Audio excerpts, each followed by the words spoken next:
ਪਿਆਰੇ ਵਿਦਿਆਰਥੀਓ, ਤੁਹਾਡਾ ਇਸ ਪ੍ਰੋਗਰਾਮ ਵਿੱਚ ਸਵਾਗਤ ਹੈ।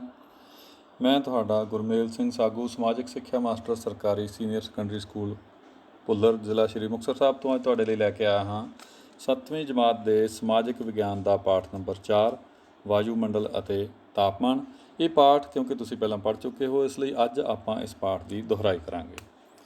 ਬੱਚਿਓ, ਇਸ ਵੀਡੀਓ ਨੂੰ ਬਣਾਉਣ ਵਿੱਚ ਮੇਰੀ ਸਹਾਇਤਾ ਕੀਤੀ ਹੈ ਸਰਦਾਰ ਹਰਜੀਤ ਸਿੰਘ, ਸਮਾਜਿਕ ਸਿੱਖਿਆ ਮਾਸਟਰ, ਸਰਕਾਰੀ ਹਾਈ ਸਕੂਲ ਮਦੀਪ ਤੋਂ, ਅਤੇ ਸ਼੍ਰੀ ਅਸ਼ੋਕ ਪਟੇਜਾ, ਸਮਾਜਿਕ ਸਿੱਖਿਆ ਮਾਸਟਰ, ਸਰਕਾਰੀ ਮਿਡਲ ਸਕੂਲ ਚੱਕਬੀੜ ਸਰਕਾਰ ਤੋਂ, ਅਤੇ ਸਰਦਾਰ ਇੰਦਰਪ੍ਰੀਤ ਸਿੰਘ, ਸਮਾਜਿਕ ਸਿੱਖਿਆ ਮਾਸਟਰ, ਸਰਕਾਰੀ ਹਾਈ ਸਕੂਲ ਪੰਗਜੜੀ, ਜ਼ਿਲ੍ਹਾ ਸ਼੍ਰੀ ਮੁਕਤਸਰ ਸਾਹਿਬ ਤੋਂ। ਤਾਂ ਆਪਾਂ ਇਸ ਪਾਠ ਦੇ ਮੁੱਖ ਨੁਕਤੇ ਸ਼ੁਰੂ ਕਰਦੇ ਹਾਂ।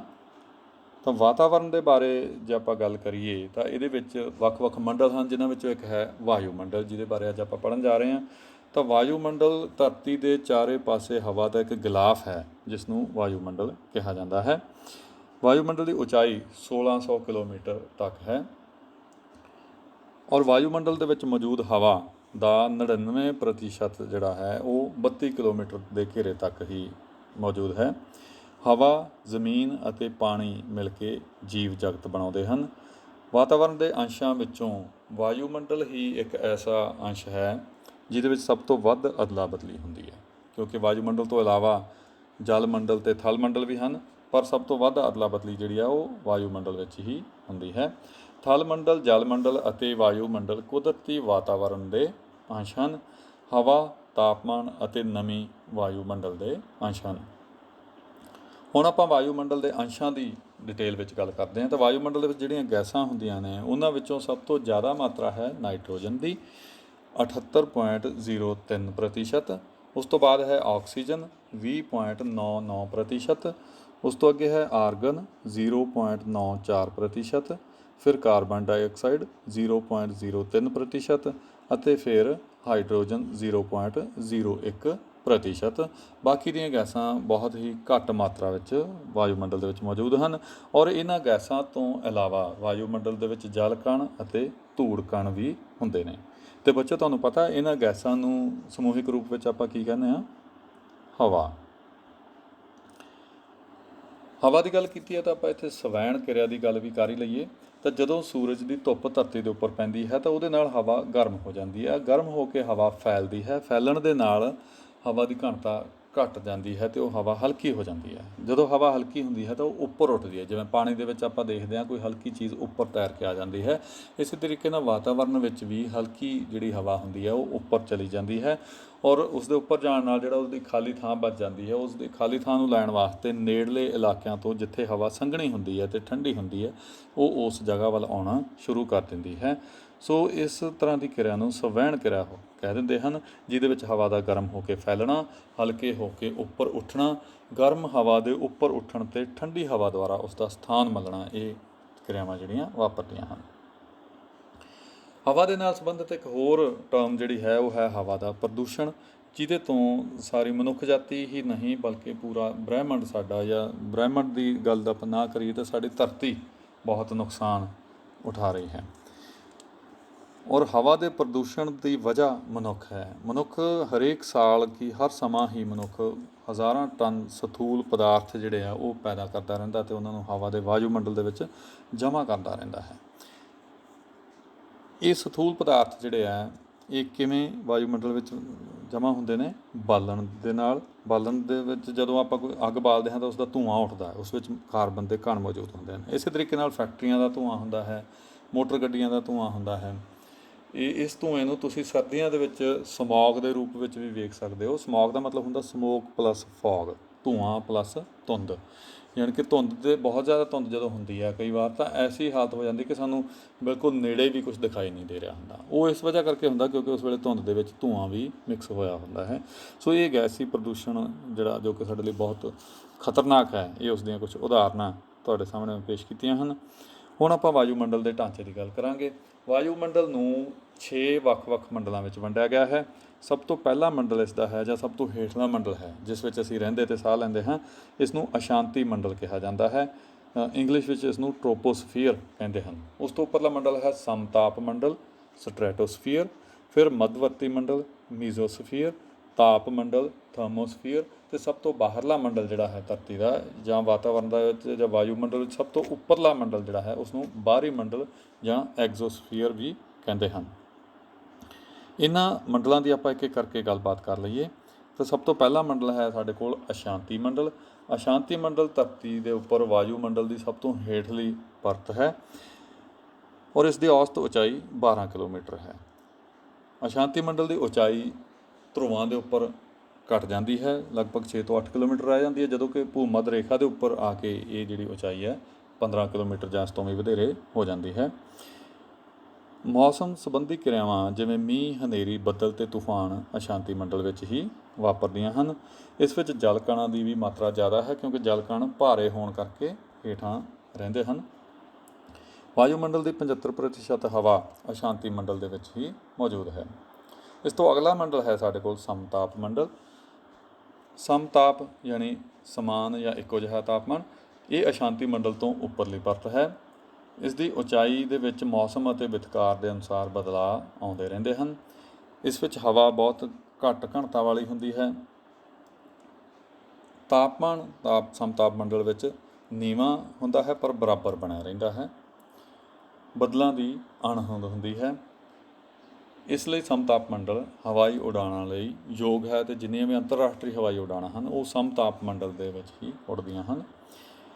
ਓਜ਼ੋਨ ਪਰਤ ਇੱਕ ਹੋਰ ਮਹੱਤਵਪੂਰਨ ਜਿਹੜਾ ਪੁਆਇੰਟ ਹੈ ਸਮਤਾਪ ਮੰਡਲ ਦਾ, ਵਿਸ਼ੇਸ਼ਤਾ ਹੈ, ਕਿਉਂਕਿ ਸੂਰਜ ਦੀਆਂ ਕਿਰਨਾਂ ਦੇ ਵਿੱਚ ਬਹੁਤ ਹੀ ਖਤਰਨਾਕ ਪਰਾਬੈਂਗਣੀ ਕਿਰਨਾਂ ਅਲਟਰਾਵਾਇਲਟ ਰੇਜ਼ ਹੁੰਦੀਆਂ ਹਨ। ਉਹਨਾਂ ਨੂੰ ਰੋਕਣ ਦਾ ਕੰਮ ਓਜ਼ੋਨ ਦੀ ਪਰਤ ਹੀ ਕਰਦੀ ਹੈ, ਜਿਹੜੀ ਕਿ ਸਮਤਾਪ ਮੰਡਲ ਦੇ ਵਿੱਚ ਹੀ ਮੌਜੂਦ ਹੈ। ਉਸ ਤੋਂ ਅੱਗੇ ਹੈ ਸਾਡੇ ਕੋਲ ਮੱਧਵਰਤੀ ਮੰਡਲ। ਇਹ ਸਮਤਾਪ ਮੰਡਲ ਤੋਂ ਉੱਪਰਲੀ ਪਰਤ ਹੈ। ਇਸ ਦੀ ਉਚਾਈ 50 ਤੋਂ 80 ਕਿਲੋਮੀਟਰ ਤੱਕ ਹੈ। ਮੱਧਵਰਤੀ ਮੰਡਲ ਵਿੱਚ ਜਿਵੇਂ ਜਿਵੇਂ ਉੱਪਰ ਜਾਈਏ ਤਾਪਮਾਨ ਘਟਦਾ ਜਾਂਦਾ ਹੈ ਔਰ ਮੱਧਵਰਤੀ ਮੰਡਲ ਦਾ ਜਿਹੜਾ ਤਾਪਮਾਨ ਹੁੰਦਾ ਇਹ -90 ਡਿਗਰੀ ਤੱਕ ਪਹੁੰਚ ਜਾਂਦਾ ਹੈ, -90 ਡਿਗਰੀ ਸੈਲਸੀਅਸ। ਉਸ ਤੋਂ ਅਗਲਾ ਮੰਡਲ ਹੈ ਸਾਡੇ ਕੋਲ ਤਾਪ ਮੰਡਲ। ਤਾਪ ਯਾਨੀ ਗਰਮੀ ਵਾਲਾ ਮੰਡਲ। ਇੱਥੇ ਤਾਪਮਾਨ ਵਧਣਾ ਸ਼ੁਰੂ ਹੁੰਦਾ ਹੈ। ਗੈਸਾਂ ਦੀ ਮਾਤਰਾ ਤਾਪ ਮੰਡਲ ਵਿੱਚ ਘੱਟ ਹੁੰਦੀ ਹੈ ਔਰ ਇਸ ਦੀ ਹੇਠਲੀ ਪਰਤ ਨੂੰ ਆਇਨ ਮੰਡਲ ਕਿਹਾ ਜਾਂਦਾ ਹੈ। ਆਇਨ ਯਾਨੀ ਕਿ ਬਿਜਲਈ ਅਣੂ, ਜਿਹੜੇ ਕਿ ਰੇਡੀਓ ਤਰੰਗਾਂ ਦੇ ਧਰਤੀ 'ਤੇ ਵਾਪਸ ਮੁੜਨ ਵਿੱਚ ਸਹਾਈ ਹੁੰਦੇ ਹਨ। ਇਹੀ ਵਜ੍ਹਾ ਹੈ ਕਿ ਤਾਪ ਮੰਡਲ ਵਾਇਰਲੈਸ ਸੰਚਾਰ ਪ੍ਰਣਾਲੀ ਦੇ ਲਈ ਬਹੁਤ ਮਹੱਤਵਪੂਰਨ ਹੈ, ਕਿਉਂਕਿ ਵਾਇਰਲੈਸ ਸੰਚਾਰ ਪ੍ਰਣਾਲੀ ਰੇਡੀਓ ਤਰੰਗਾਂ ਦੇ ਉੱਪਰ ਹੀ ਆਧਾਰਿਤ ਹੁੰਦੀ ਹੈ। ਇਸ ਤੋਂ ਅਗਲਾ ਮੰਡਲ ਸਾਡੇ ਕੋਲ ਜਿਹੜਾ ਆ ਜਾਂਦਾ ਉਹ ਹੈ ਬਾਹਰੀ ਮੰਡਲ, ਜਿਹੜਾ ਕਿ ਵਾਯੂਮੰਡਲ ਦਾ ਸਭ ਤੋਂ ਬਾਹਰਲੀ ਪਰਤ ਹੈ। ਇਹਨੂੰ ਸਭ ਤੋਂ ਉੱਪਰਲੀ ਪਰਤ ਵੀ ਤੁਸੀਂ ਕਹਿ ਸਕਦੇ ਹੋ। ਇਸ ਦੇ ਬਾਰੇ ਸਾਨੂੰ ਕੋਈ ਜ਼ਿਆਦਾ ਜਾਣਕਾਰੀ ਨਹੀਂ ਮਿਲਦੀ। ਬਸ ਇੰਨੀ ਕੁ ਜਾਣਕਾਰੀ ਸਾਡੇ ਕੋਲ ਹੈ ਕਿ ਇਸ ਵਿੱਚ ਘੱਟ ਘਣਤਾ ਵਾਲੀਆਂ ਗੈਸਾਂ ਮੌਜੂਦ ਹੁੰਦੀਆਂ ਹਨ, ਜਿਵੇਂ ਕਿ ਹਾਈਡਰੋਜਨ ਅਤੇ ਹੀਲੀਅਮ। ਤਾਂ ਇਹ ਸੀ ਵਾਯੂਮੰਡਲ ਬਾਰੇ ਜਾਣਕਾਰੀ। ਹੁਣ ਆਪਾਂ ਇਸ ਜਾਣਕਾਰੀ ਦੀ ਰੀਕੈਪ ਕਰ ਲਈਏ, ਆਪਣੇ ਗਿਆਨ ਨੂੰ ਚੈੱਕ ਕਰੀਏ। ਤਾਂ ਪਹਿਲਾ ਪ੍ਰਸ਼ਨ ਹੈ, ਵਾਯੂਮੰਡਲ ਦੀ ਪਹਿਲੀ ਪਰਤ ਕਿਹੜੀ ਹੈ? ਪਹਿਲੀ ਜਾਂ ਸਭ ਤੋਂ ਹੇਠਲੀ ਪਰਤ? ਉੱਤਰ ਹੈ ਅਸ਼ਾਂਤ ਮੰਡਲ। ਨੰਬਰ 2 ਹੈ, ਅਸ਼ਾਂਤ ਮੰਡਲ ਦੀ ਔਸਤ ਉਚਾਈ ਕਿੰਨੀ ਹੈ? ਉੱਤਰ 12 ਕਿਲੋਮੀਟਰ। ਨੰਬਰ 3, ਧਰੁਵੀ ਖੇਤਰਾਂ ਵਿੱਚ ਅਸ਼ਾਂਤ ਮੰਡਲ ਦੀ ਉਚਾਈ ਕਿੰਨੀ ਹੈ? ਉੱਤਰ 6 ਤੋਂ 8 ਕਿਲੋਮੀਟਰ। ਨੰਬਰ 4, ਭੂ ਮੱਧ ਰੇਖਾ ਅਤੇ ਸ਼ਾਂਤ ਮੰਡਲ ਦੀ ਉਚਾਈ ਕਿੰਨੀ ਹੈ? ਉੱਤਰ ਹੈ 16 ਤੋਂ 18 ਕਿਲੋਮੀਟਰ। ਔਰ ਨੰਬਰ 5, ਮੌਸਮ ਨਾਲ ਸੰਬੰਧਿਤ ਕਿਰਿਆਵਾਂ ਕਿਸ ਮੰਡਲ ਵਿੱਚ ਵਾਪਰਦੀਆਂ ਹਨ? ਉੱਤਰ ਹੈ ਅਸ਼ਾਂਤ ਮੰਡਲ ਵਿੱਚ। ਕੁਝ ਹੋਰ ਪ੍ਰਸ਼ਨ। ਪਹਿਲਾ ਹੈ, ਕਿਹੜੇ ਕਣ ਭਾਰੇ ਹੋਣ ਕਰਕੇ ਵਾਯੂਮੰਡਲ ਦੀ ਹੇਠਲੀ ਪਰਤ ਵਿੱਚ ਹੁੰਦੇ ਹਨ? ਕਿਹੜੇ ਕਣ? ਉੱਤਰ ਹੈ ਜਲ ਵਾਸ਼ਪ ਜਾਂ ਜਲ ਕਣ। ਨੰਬਰ 2, ਹਵਾ ਕਿਸ ਦਾ ਮਿਸ਼ਰਣ ਹੈ? ਉੱਤਰ ਗੈਸਾਂ ਦਾ। ਨੰਬਰ 3, ਉਚਾਈ ਵੱਲ ਜਾਣ ਨਾਲ ਕਿਸ ਦੀ ਘਣਤਾ ਘਟਦੀ ਹੈ? ਉੱਤਰ ਗੈਸਾਂ ਦੀ। ਨੰਬਰ 4, ਵਾਯੂਮੰਡਲ ਵਿੱਚ ਕਿਹੜੀਆਂ ਦੋ ਗੈਸਾਂ ਦੀ ਮਾਤਰਾ ਜ਼ਿਆਦਾ ਹੈ? ਉੱਤਰ ਨਾਈਟ੍ਰੋਜਨ ਅਤੇ ਆਕਸੀਜਨ।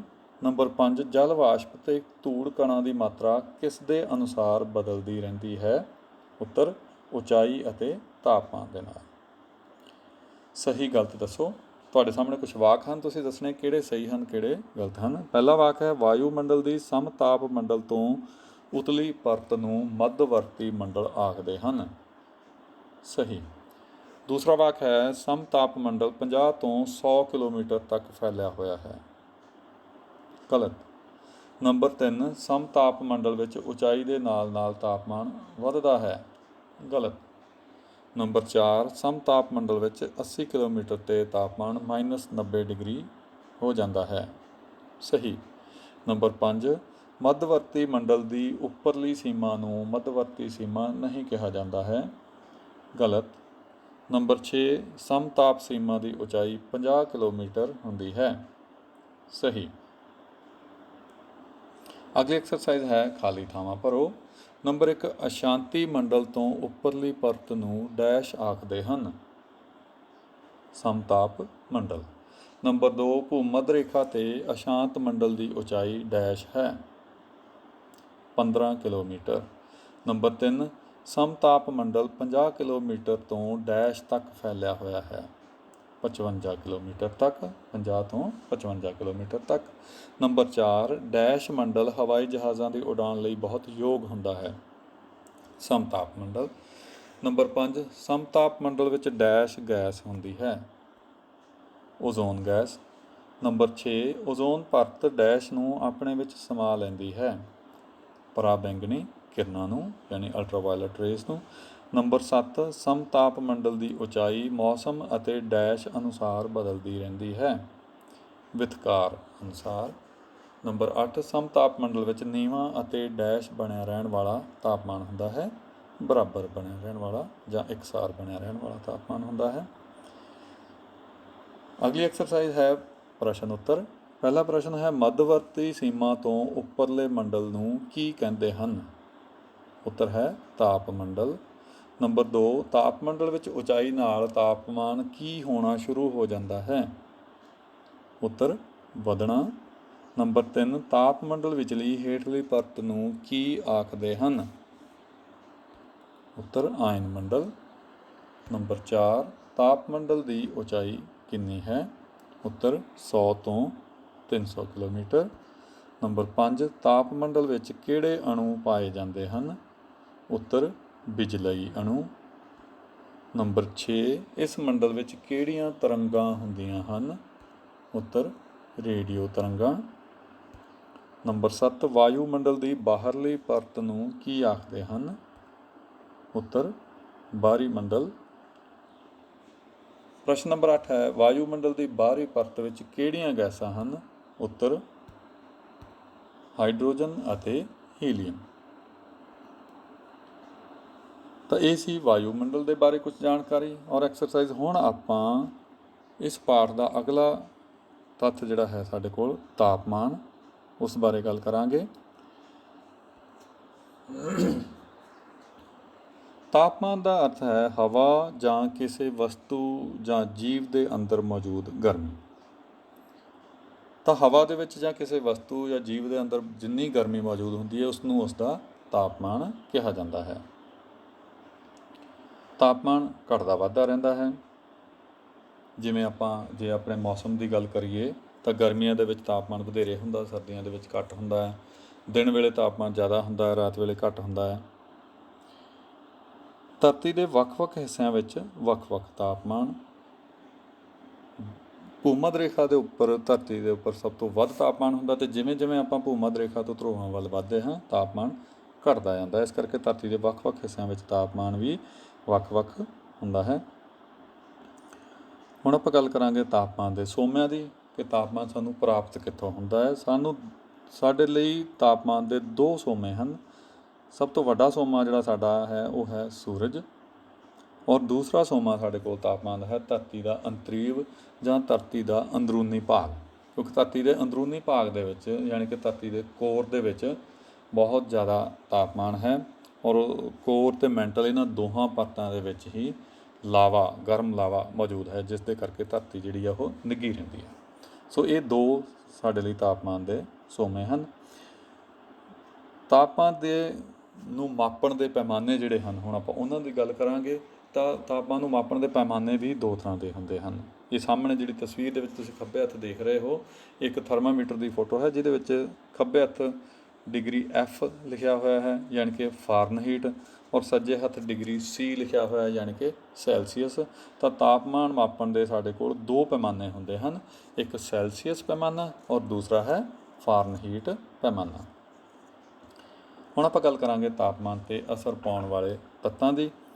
ਤਾਂ ਸਭ ਤੋਂ ਪਹਿਲਾ ਤੱਤ ਹੈ ਭੂ-ਮੱਧ ਰੇਖਾ ਤੋਂ ਦੂਰੀ। ਨੰਬਰ 2 ਸਮੁੰਦਰ ਤਲ ਤੋਂ ਉਚਾਈ। ਨੰਬਰ 3 ਸਮੁੰਦਰ ਤੋਂ ਦੂਰੀ।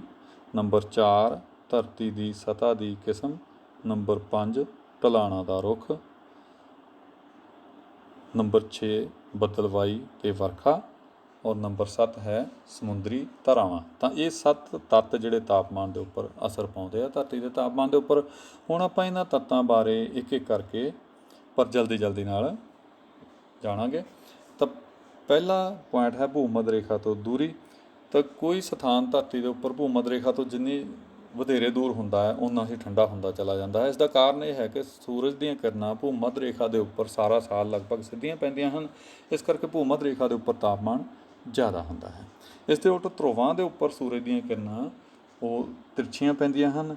ਔਰ ਕਈ ਵਾਰ ਐਸਾ ਵੀ ਹੁੰਦਾ ਹੈ ਕਿ ਕੁਝ ਸਮਾਂ ਕਿਸੇ ਇੱਕ ਧਰੁਵ 'ਤੇ ਜ਼ਿਆਦਾ ਔਰ ਦੂਸਰੇ ਧਰੁਵ 'ਤੇ ਬਿਲਕੁਲ ਨਹੀਂ ਪੈ ਰਹੀਆਂ ਹੁੰਦੀਆਂ, ਔਰ 6 ਮਹੀਨਿਆਂ ਬਾਅਦ ਇਸ ਤੋਂ ਉਲਟ ਸਥਿਤੀ ਹੋ ਜਾਂਦੀ ਹੈ। ਇਸ ਕਰਕੇ ਧਰੁਵਾਂ ਦੇ ਉੱਪਰ ਤਾਪਮਾਨ ਜਿਹੜਾ ਉਹ ਘੱਟ ਰਹਿੰਦਾ ਹੈ। ਇਸ ਕਰਕੇ ਭੂ-ਮੱਧ ਰੇਖਾ ਤੋਂ ਅਸੀਂ ਜਿਵੇਂ ਦੂਰ ਚਲੇ ਜਾਂਦੇ ਹਾਂ ਤਾਪਮਾਨ ਘਟਦਾ ਚਲਾ ਜਾਂਦਾ ਹੈ। ਦੂਸਰਾ ਜਿਹੜਾ ਇਹਦੇ ਵਿੱਚ ਪੁਆਇੰਟ ਹੈ ਸਾਡੇ ਕੋਲ, ਉਹ ਹੈ ਸਮੁੰਦਰੀ ਤਲ ਤੋਂ ਉਚਾਈ। ਅਸੀਂ ਸਮੁੰਦਰ ਤਲ ਤੋਂ ਜਿਵੇਂ ਉੱਚੇ ਜਾਂਦੇ ਹਾਂ ਉਸੇ ਤਰੀਕੇ ਨਾਲ ਤਾਪਮਾਨ ਜਿਹੜਾ ਉਹ ਘਟਦਾ ਚਲਾ ਜਾਂਦਾ ਹੈ।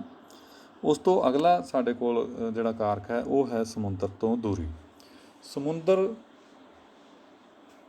ਦੇ ਵਿੱਚ ਜਲ ਹੁੰਦਾ ਹੈ ਜਿਹੜਾ ਕਿ ਸੂਰਜ ਦੀ ਗਰਮੀ ਦੇ ਨਾਲ ਠੰਡਾ ਹੋਣ ਦੇ ਵਿੱਚ ਵੀ ਸਮਾਂ ਲਾਉਂਦਾ ਹੈ ਅਤੇ ਗਰਮ ਹੋਣ ਦੇ ਵਿੱਚ ਵੀ ਜ਼ਿਆਦਾ ਸਮਾਂ ਲਾਉਂਦਾ ਹੈ। ਇਸ ਦੇ ਉਲਟ ਜਿਹੜਾ ਥਲ ਭਾਗ ਹੈ ਉਹ ਛੇਤੀ ਠੰਡਾ ਅਤੇ ਛੇਤੀ ਗਰਮ ਹੋ ਜਾਂਦਾ ਹੈ। ਇਸ ਕਰਕੇ ਸਮੁੰਦਰ ਤੋਂ ਅਸੀਂ ਜਿਵੇਂ ਦੂਰ ਜਾਂਦੇ ਹਾਂ ਉੱਥੇ ਤਾਪਮਾਨ ਦੇ ਵਿੱਚ ਵੇਰੀਏਸ਼ਨ ਜ਼ਿਆਦਾ ਆਉਂਦੀ ਹੈ, ਅਤੇ ਸਮੁੰਦਰ ਦੇ ਨੇੜਲੇ ਇਲਾਕਿਆਂ ਦੇ ਵਿੱਚ ਤਾਪਮਾਨ ਦੇ ਵਿੱਚ ਜ਼ਿਆਦਾ ਵੇਰੀਏਸ਼ਨ ਨਹੀਂ ਆਉਂਦੀ, ਯਾਨੀ ਕਿ ਤਾਪਮਾਨ ਜ਼ਿਆਦਾ ਵੱਧਦਾ ਜਾਂ ਘਟਦਾ ਨਹੀਂ।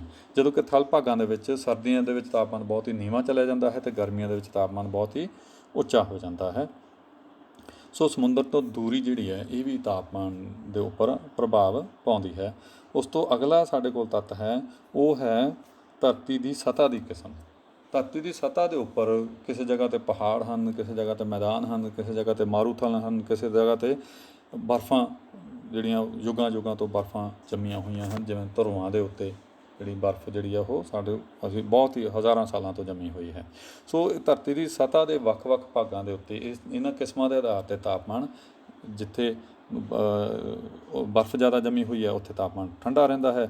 ਇਸ ਦੇ ਉਲਟ ਜਿਹੜੇ ਸਾਡੇ ਕੋਲ ਮਾਰੂਥਲ ਹਨ ਉਹ ਇਹੋ ਜਿਹੇ ਜਿੱਥੇ ਧੁੱਪ ਜ਼ਿਆਦਾ ਪੈਂਦੀ ਰਹਿੰਦੀ ਹੈ ਉੱਥੇ ਗਰਮੀ ਬਹੁਤ ਜ਼ਿਆਦਾ ਹੁੰਦੀ ਹੈ। ਇਸ ਕਰਕੇ ਧਰਤੀ ਦੀ ਸਤ੍ਹਾ ਦੇ ਮੁਤਾਬਕ ਵੀ ਤਾਪਮਾਨ ਜਿਹੜਾ ਵੱਖ ਥਾਵਾਂ 'ਤੇ ਵੱਖ ਹੈ।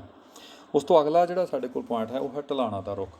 ਤਾਂ ਪਹਾੜਾਂ ਦੀਆਂ ਜਿਹੜੀਆਂ ਢਲਾਣਾਂ ਸੂਰਜ ਵੱਲ ਜਿਨ੍ਹਾਂ ਦਾ ਮਤਲਬ ਫੇਸ ਹੁੰਦਾ ਹੈ, ਜਿਹੜੀਆਂ ਸੂਰਜ ਵਾਲੇ ਪਾਸੇ ਨੂੰ ਹੁੰਦੀਆਂ ਨੇ ਉਹ ਜ਼ਿਆਦਾ ਗਰਮ ਹੁੰਦੀਆਂ। ਇਸ ਦੇ ਉਲਟ ਜਿਹੜੀਆਂ ਉਲਟ ਦਿਸ਼ਾ ਦੇ ਵਿੱਚ ਹੁੰਦੀਆਂ ਹਨ ਉਹ ਢਲਾਣਾਂ ਜਿਹੜੀਆਂ ਹੁੰਦੀਆਂ ਹਨ ਉਹ ਕੰਪੈਰੇਟਿਵਲੀ ਠੰਡੀਆਂ ਹੁੰਦੀਆਂ ਹਨ। ਤਾਂ ਇਸ ਕਰਕੇ ਜਿਹੜੇ ਉੱਤਰ ਵਾਲੇ ਪਾਸੇ ਜਿਹੜੇ ਪਹਾੜਾਂ ਦਾ ਮੂੰਹ ਜਿਹੜੀਆਂ ਪਹਾੜ ਦੀ ਜਿਹੜੀ ਢਲਾਣ ਉੱਤਰ ਵਾਲੇ ਪਾਸੇ ਹੁੰਦੀ ਹੈ ਉੱਧਰ ਸੂਰਜ ਦੀ ਧੁੱਪ ਜ਼ਿਆਦਾ ਸਮਾਂ ਉਹਨਾਂ ਨੂੰ ਮਿਲਦੀ ਹੈ। ਇਸ ਕਰਕੇ ਉਹ ਜਿਹੜੀਆਂ ਢਲਾਣਾਂ ਗਰਮ ਹੁੰਦੀਆਂ ਹਨ। ਇਹਦੇ ਉਲਟ ਦੱਖਣੀ ਭਾਗਾਂ ਦੇ ਵਿੱਚ ਜਿਹੜੀਆਂ ਢਲਾਣਾਂ ਹੁੰਦੀਆਂ ਉਹ ਉੱਥੇ ਛਾਂ ਜ਼ਿਆਦਾ ਸਮਾਂ ਰਹਿਣ ਕਰਕੇ ਉਹ ਠੰਡੀਆਂ ਹੁੰਦੀਆਂ ਨੇ। ਇਸ ਤੋਂ ਅਗਲਾ ਜਿਹੜਾ ਸਾਡੇ ਕੋਲ ਪੁਆਇੰਟ ਹੈ ਉਹ ਹੈ ਬੱਦਲਵਾਈ ਅਤੇ ਵਰਖਾ। ਬੱਦਲਵਾਈ ਅਤੇ ਵਰਖਾ ਵੀ ਤਾਪਮਾਨ ਦੇ ਉੱਤੇ ਅਸਰ ਪਾਉਂਦੀ ਹੈ। ਤੁਸੀਂ ਵੀ ਮਹਿਸੂਸ ਕੀਤਾ ਹੋਊਗਾ ਕਿ ਜਿਸ ਦਿਨ ਮੀਂਹ ਪੈਂਦਾ ਹੈ ਤਾਂ ਉਸ ਦਿਨ ਠੰਡ ਜ਼ਿਆਦਾ ਹੋ ਜਾਂਦੀ ਹੈ। ਤਾਂ ਇਸ ਦਾ ਮਤਲਬ ਇਹ ਹੋਇਆ ਕਿ ਬੱਦਲਵਾਈ ਅਤੇ ਵਰਖਾ ਦੇ ਕਾਰਨ ਤਾਪਮਾਨ ਘਟ ਜਾਂਦਾ ਹੈ। ਸੋ ਜਿਹੜੇ ਸਥਾਨਾਂ 'ਤੇ ਬੱਦਲਵਾਈ ਅਤੇ ਵਰਖਾ ਜ਼ਿਆਦਾ ਹੁੰਦੀ ਹੈ ਉਹ ਸਥਾਨ ਦੂਜੀਆਂ ਥਾਵਾਂ ਦੀ ਨਿਸਬਤ ਜ਼ਿਆਦਾ ਠੰਡੇ ਹੁੰਦੇ ਹਨ ਜਿੱਥੇ ਵਰਖਾ ਘੱਟ ਹੁੰਦੀ ਹੈ। ਇਸ ਤੋਂ ਅਗਲਾ ਪੁਆਇੰਟ ਹੈ ਸਾਡੇ ਕੋਲ ਸਮੁੰਦਰੀ ਧਾਰਾਵਾਂ।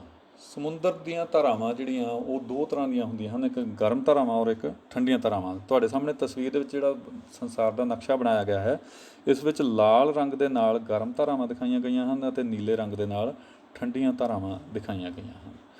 ਸੋ ਗਰਮ ਧਾਰਾਵਾਂ ਜਿੱਥੋਂ ਦੀ ਲੰਘਦੀਆਂ ਉਹ ਆਪਣੇ ਨਾਲ ਆਸ-ਪਾਸ ਦੇ ਇਲਾਕਿਆਂ ਦਾ ਤਾਪਮਾਨ ਵੀ ਗਰਮ ਕਰ ਦਿੰਦੀਆਂ ਹਨ, ਅਤੇ ਇਸੇ ਤਰੀਕੇ ਨਾਲ ਠੰਡੀਆਂ ਧਾਰਾਵਾਂ ਜਿੱਥੋਂ ਦੀ ਲੰਘਦੀਆਂ ਹਨ ਉਹ ਆਪਣੇ ਆਸ-ਪਾਸ ਦੇ ਇਲਾਕਿਆਂ ਨੂੰ ਠੰਡਾ ਕਰ ਦਿੰਦੀਆਂ ਹਨ, ਜਾਣੀ ਕਿ ਉੱਥੋਂ ਦੇ ਤਾਪਮਾਨ ਨੂੰ ਨੀਵਾਂ ਕਰ ਦਿੰਦੀਆਂ ਹਨ। ਸੋ ਇਹ ਸੀ ਸਮੁੰਦਰੀ ਧਾਰਾਵਾਂ। ਤਾਂ ਇਹ ਤਾਪਮਾਨ ਨੂੰ ਪ੍ਰਭਾਵਿਤ ਕਰਨ ਵਾਲੇ ਤੱਤ ਹੋ ਗਏ। ਹੁਣ ਆਪਾਂ ਤਾਪਮਾਨ ਦੇ ਆਧਾਰ 'ਤੇ ਕੁਛ ਐਕਸਰਸਾਈਜ਼ ਕਰਦੇ ਹਾਂ। ਪਹਿਲਾਂ ਹੈ ਸਾਡੇ ਕੋਲ ਖਾਲੀ ਥਾਵਾਂ ਭਰੋ। ਨੰਬਰ 1, ਜਿਵੇਂ ਪਹਾੜਾਂ ਦੇ ਉੱਪਰ ਚੜ੍ਹਦੇ ਹਾਂ ਤਾਂ ਤਾਪਮਾਨ ਡੈਸ਼ ਜਾਂਦਾ ਹੈ। हिंट मैं तुहानूं दे दियां, तापमान जां बढ़ेगा जां घटेगा, घटदा जांदा है। ताईयों शिमले का तापमान चंडीगढ़ नालों घट हुंदा है, क्योंकि शिमला जिहड़ा है वो चंडीगढ़ दे नालों ज़्यादा उचाई के उत्ते स्थित है। समुद्री तल तो जिहड़ी उचाई है शिमले की, वो चंडीगढ़ नालों ज़्यादा है। नंबर 2 है, धरती ते तापमान के मुख सोमे डैश अते डैश हन।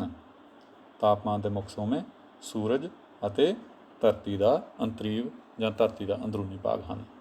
नंबर 3, डैश गैस परावैंगणी किरणां नूं अपने विच समा लैंदी है। ओजोन गैस, परावैंगणी किरणां यानी अल्ट्रावायलट रेज। नंबर 4, बिजलई अणु डैश मंडल विच पाए जाते हैं। ताप मंडल विच बिजलई अणुआं नूं आयन भी कहने आपां। नंबर 5 है, वायुमंडल विच सब तो वध मात्रा विच डैश गैस पाई जाती है। सब तो वध मात्रा विच नाइट्रोजन गैस पाई जाती है। अगली एक्सरसाइज, खाली थावां भरो। नंबर 1, वायुमंडल का डैश भाग हवाई जहाज़ों की उड़ान लई बहुत योग हुंदा है। समताप भाग। नंबर 2, तापमान नूं मापण लई डैश की वरतों की जाती है। जिवें डॉक्टर बंदे का तापमान देखते हैं, जो बीमार बंदे का काहदी वरतों करते हैं? थर्मामीटर। नंबर 3, हवा विचली गर्मी नूं उसका डैश कहा जाता है। हवा विचली गर्मी नूं उसका तापमान कहा जाता है। नंबर 4, समुद्री तल तो उचाई वधण नाल तापमान डैश है, घटदा है। नंबर 5, मध्यवर्ती मंडल डैश किलोमीटर की उचाई तक फैलिया होया है। 80 किलोमीटर की उचाई तक फैलिया होया है। अगली एक्सरसाइज है, सही जां गलत दसो। पहला वाक है, धरती के आले दुआले स्थित हवा के गिलाफ नूं वायुमंडल कहा जाता है। सही है या गलत है? सही। वायुमंडल की परिभाषा ही यही है कि धरती के आले दुआले स्थित हवा का गिलाफ। नंबर 2, हवा विच सब तो वध मात्रा विच ऑक्सीजन गैस पाई जाती है। सही है या गलत है? गलत है, क्योंकि सब तो वध मात्रा विच तां नाइट्रोजन पाई जाती है। नंबर 3,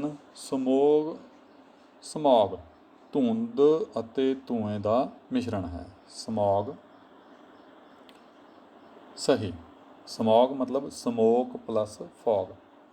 नंबर 4, जल कणां की ज़्यादा मात्रा अशांति मंडल विच पाई जाती है।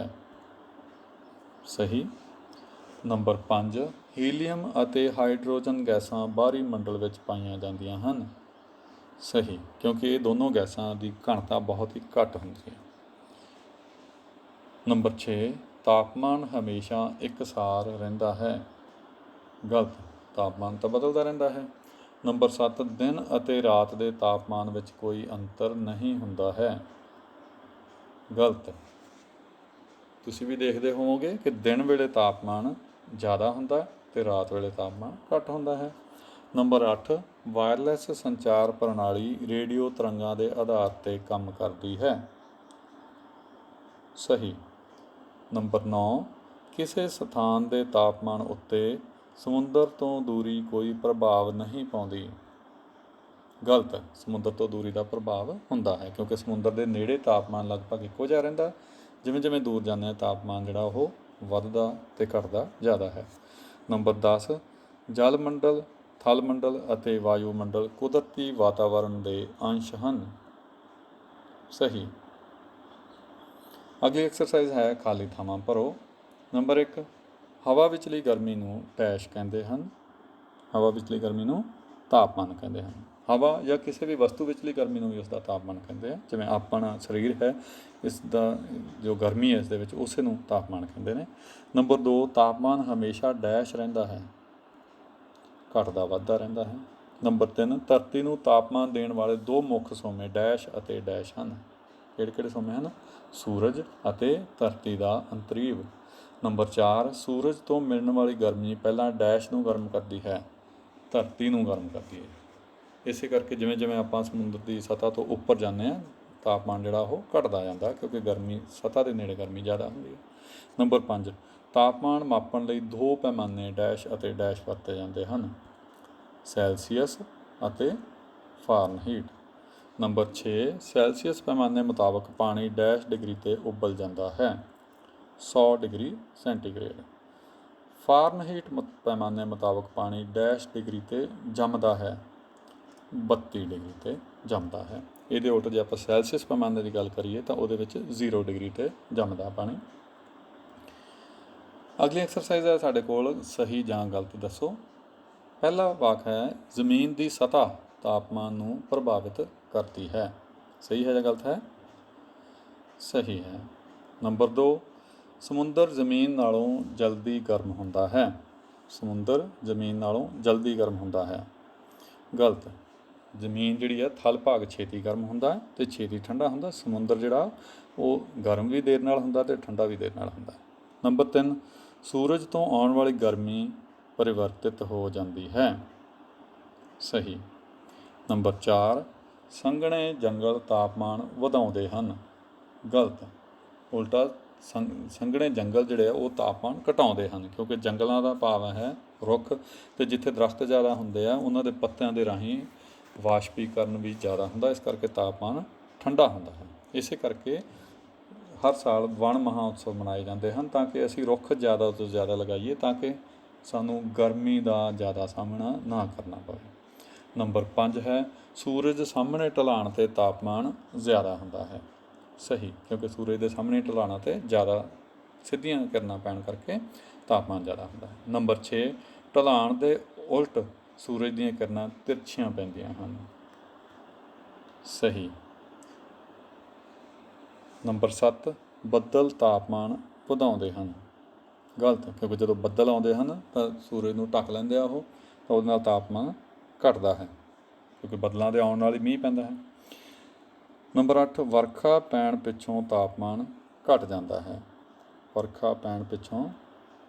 ਸਹੀ। ਨੰਬਰ 9, ਜਲ ਵਾਸ਼ਪ ਗਰਮੀ ਨੂੰ ਜਜ਼ਬ ਨਹੀਂ ਕਰਦੇ। ਗਲਤ। ਜਲ ਵਾਸ਼ਪ ਜਿਹੜੇ ਆ ਉਹ ਗਰਮੀ ਨੂੰ ਜਜ਼ਬ ਕਰਦੇ ਹਨ। ਇਸ ਦੇ ਆਪਾਂ ਦਾ ਇਹ ਕਹੀਏ ਕਿ ਜਲ ਵਾਸ਼ਪ ਬਣਦੇ ਹੀ ਇਸੇ ਕਰਕੇ ਹਨ ਕਿਉਂਕਿ ਗਰਮੀ ਨੂੰ ਜਜ਼ਬ ਕਰ ਦਿੰਦੇ। ਸਮੁੰਦਰ ਦਾ ਪਾਣੀ ਹੈ ਜਾਂ ਹੋਰ ਖੁੱਲ੍ਹੇ ਸਰੋਤ ਹਨ ਜਿਹੜੇ ਪਾਣੀ ਦੇ, ਸੂਰਜ ਦੀ ਧੁੱਪ ਜਦੋਂ ਉਹਨਾਂ 'ਤੇ ਪੈਂਦੀ ਹੈ ਤਾਂ ਪਾਣੀ ਗਰਮ ਹੋ ਕੇ ਭਾਫ਼ ਬਣ ਕੇ ਉੱਪਰ ਉੱਠਦਾ ਹੈ, ਤਾਂ ਉਹ ਜਿਹੜੀ ਭਾਫ਼ ਹੁੰਦੀ ਹੈ ਉਹਦੇ ਵਿੱਚ ਜਲ ਵਾਸ਼ਪ ਹੀ ਹੁੰਦੇ ਹਨ। ਤਾਂ ਉਹ ਜਲ ਵਾਸ਼ਪ ਬਣੇ ਹੀ ਇਸੇ ਕਰਕੇ ਹੁੰਦੇ ਹਨ ਕਿਉਂਕਿ ਉਹ ਗਰਮੀ ਨੂੰ ਜਜ਼ਬ ਕੀਤਾ ਹੋਇਆ ਹੁੰਦਾ ਹੈ। ਸੋ ਇਸ ਕਰਕੇ ਇਹ ਵਾਕ ਜਿਹੜਾ ਹੈ ਇਹ ਗਲਤ ਹੈ ਕਿ ਜਲ ਵਾਸ਼ਪ ਗਰਮੀ ਨੂੰ ਜਜ਼ਬ ਨਹੀਂ ਕਰਦੇ। 10ਵਾਂ ਵਾਕ ਹੈ ਸਮੁੰਦਰ ਨੇੜੇ ਜਲ ਅਤੇ ਥਲ ਸਮੀਰ ਤਾਪਮਾਨ ਇਕਸਾਰ ਰੱਖਦੀਆਂ ਹਨ। ਜਲ ਸਮੀਰ ਅਤੇ ਥਲ ਸਮੀਰ। ਬੱਚੇ ਤੁਹਾਨੂੰ ਯਾਦ ਹੋਵੇਗਾ ਕਿ ਜਲ ਸਮੀਰ ਦਾ ਭਾਵ ਹੁੰਦਾ ਹੈ ਸਮੁੰਦਰ ਤੋਂ ਧਰਤੀ ਵੱਲ ਚੱਲਣ ਵਾਲੀ ਹਵਾ, ਜਾਂ ਇਹ ਕਹਿ ਲਈਏ ਜਲ ਭਾਗ ਤੋਂ ਥਲ ਭਾਗ ਵੱਲ ਚੱਲਣ ਵਾਲੀ ਹਵਾ, ਅਤੇ ਥਲ ਸਮੀਰ ਹੁੰਦੀ ਹੈ ਥਲ ਭਾਗ ਤੋਂ ਜਲ ਭਾਗ ਵੱਲ ਚੱਲਣ ਵਾਲੀ ਹਵਾ। ਸੋ ਇਹ ਦਿਨ ਵੇਲੇ ਜਿਹੜੀ ਹੈਗੀ ਆ ਇੱਕ ਤਰ੍ਹਾਂ ਦੀ ਹਵਾ ਚੱਲਦੀ ਹੈ, ਰਾਤ ਦੇ ਸਮੇਂ ਦੂਜੇ ਤਰ੍ਹਾਂ ਦੀ ਹਵਾ ਚੱਲਦੀ ਹੈ। ਸੋ ਕੀ ਇਹ ਤਾਪਮਾਨ ਦੇ ਵਿੱਚ ਇਕਸਾਰਤਾ ਲੈ ਕੇ ਆਉਂਦੀਆਂ ਹਨ? ਸਹੀ। ਜਲ ਸਮੀਰ ਅਤੇ ਥਲ ਸਮੀਰ ਤਾਪਮਾਨ ਨੂੰ ਇਕਸਾਰ ਰੱਖਦੀਆਂ ਹਨ। ਤਾਂ ਇਹ ਸੀ ਸਾਡਾ ਪਾਠ ਵਾਤਾਵਰਨ ਅਤੇ ਤਾਪਮਾਨ। ਤੁਹਾਡਾ ਬਹੁਤ ਬਹੁਤ ਧੰਨਵਾਦ। ਤੁਹਾਡਾ ਦਿਨ ਸ਼ੁਭ ਰਹੇ।